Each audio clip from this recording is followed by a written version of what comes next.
کل پرسوں مجھے کسی نے واٹس ایپ پہ بھیجا کہ کچھ عورتوں نے جلوس نکالا کہ ہم جیسے چاہیں زندگی گزاریں. کیسے گزاریں آپ؟ انہوں نے کہا انہوں نے لکھا ہے کہ میرا جسم میری مرضی، کہ جو مرضی کروں. بھئی یہ آپ کا نہیں ہے، یہ آپ کا نہیں ہے. یہ میرا جسم میرا نہیں ہے، میری آنکھیں میری نہیں ہے، میری زبان میری نہیں ہے. اگر تو یہ میری ہے تو میں اپنی مرضی کر سکتا ہوں، جب میرا ہے تو مرضی کیسے کروں؟ تو کوئی چیز بھی میری نہیں ہے. ہر چیز کا پیدا کرنے والا کون ہے؟ اللہ. ہر چیز اللہ کی ہے.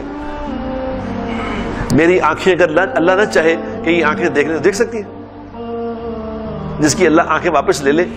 اللہ قرآن میں کہتے ہیں الم نجعل لہ عینین، ہم نے تمہیں آنکھیں عطا فرمائی. وشفتین، ہم نے تمہیں یہ خوبصورت ہونٹ عطا فرمائے. یہ تمہارے نہیں ہے، یہ آنکھیں تمہاری نہیں ہے، یہ جسم یہ دل دماغ تمہارا نہیں ہے، یہ اللہ کا ہے. جب یہ اللہ کا ہے تو اس کو کس کی مرضی سے استعمال کرنا چاہیے میرے بھائیوں میری بہن؟ خدا کے لیے عقل کریں. کچھ ہم عقل کریں کہ مجھے کس نے پیدا کیا ہے، کیوں پیدا کیا ہے، مجھے یہاں کیا کرنا ہے اور کیسے کرنا ہے، کیا بولنا ہے کیا نہیں بولنا، کس وقت میں مجھے کیا کرنا ہے. یہ سب سیکھ کے کرنا تھا، اپنی مرضی سے نہیں کرنا تھا یہاں کچھ بھی. کیونکہ دیکھو میں اپنی مرضی سے پیدا نہیں ہوا ہوں، میں خود بخود نہیں آیا یہاں، مجھے کسی نے بھیجا ہے یہاں. میرا یہاں آنے میں کوئی کنٹریبیوشن نہیں. یہ بات اگر اسی بات پہ غور کر لینا تو اگلی ساری بات سمجھ آ جائے گی کہ مجھے کس نے بھیجا یہاں. کیا میں نے اللہ کو درخواست دی تھی کہ مجھے دنیا میں بھیجا جائے، یعنی میں دنیا میں جانا چاہتا ہوں مجھے بھیج دیں؟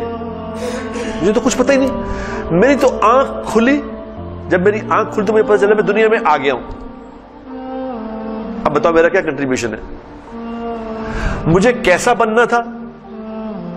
مجھے مرد بننا تھا، مجھے عورت بننا تھا، مجھے خوبصورت بننا تھا، مجھے عام انسان بننا تھا، مجھے صدر بننا تھا، مجھے وزیر اعظم بننا تھا، مجھے ملازم بننا تھا. کسی نے پوچھا یہ بات؟ کیا کنٹریبیوشن ہے ہمارا بتاؤ؟ ہم تو بے بس ہیں ہر حال میں میرے دوستوں.